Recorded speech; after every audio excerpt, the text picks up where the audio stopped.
There were questions about periods and tampons and pads right through to masturbation. That was a pretty popular one. Am I too tall? Am I too short? Too thin? Too fat? Always questions about sex. Can you get pregnant from dry sex? Can you get pregnant from oral sex? Stuff like, what is a 69er? I've heard them talk about it. I don't know what it is. My name's Dr Melissa Kang and I was the Dolly Doctor. Dolly Doctor was a section of a teenage girls magazine called Dolly, and it had a question and answer section that was written by a medical doctor. It was the place that we all went to when we wanted to ask all those sticky questions that we couldn't possibly ask our mothers. The readership was over 500,000 every month. I wrote for the magazine for 23 years in the end.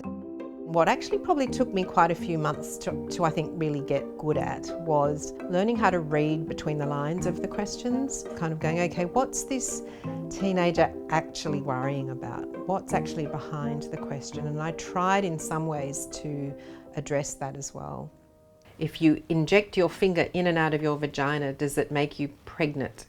Because I'm very worried. That really kind of says it all for me. It's really gorgeous. The letters were usually handwritten. Some of them had flowers and cuddly toys. Sometimes the way they signed off with kisses and hugs or drawings was really cute as well. I just love looking at the different handwriting, the different paper. Look, here's Winnie the Pooh. I think having actual letters really brought the person behind the question to life. You really felt like you're actually talking to a real person instead of a piece of typed text on an email. You know, so much about help and I've been really worried. There were some trends, themes around puberty and the worry and the preoccupation about that and worrying if you're attractive or not. Those kind of themes really stayed the same. The thing that I noticed that really changed, there were more and more questions about how to remove pubic hair. I guess what concerned me about that a lot of the time was girls who were saying, well, I've got to get rid of my pubic hair because I won't be attractive to my hypothetical boyfriend. Often they were hypothetical, and that was really curious for me. When I was a teenager, I could not speak to my parents at all about anything to do with puberty or anything to do with sex.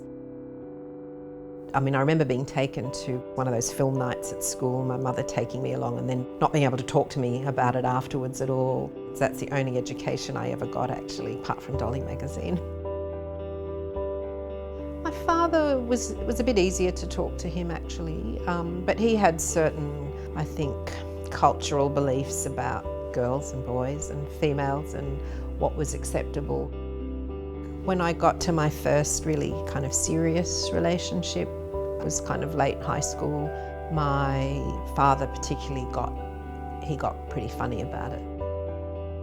And I'd say, well, hang on, you're telling me on the one hand I can do anything I want, you know, the world is my oyster, and now you're telling me actually you can't dress like that and you can't, you know, you can't do this. And I'm saying, why not? You know, what's the problem? And I actually think it sowed the seed for the work I've done my whole life, which is about making sure that girls are treated absolutely equally and that their sexuality is embraced rather than kind of giving them these messages of shame and stigma. The Dolly Doctor finished at the end of 2016. It was pretty abrupt. We know that teenagers now turn to the internet when they have those kinds of questions. I guess what I think might have been lost is that sense of a personal relationship. It was a way to hear the voices of young girls that was absolutely unique, and now I really do miss it.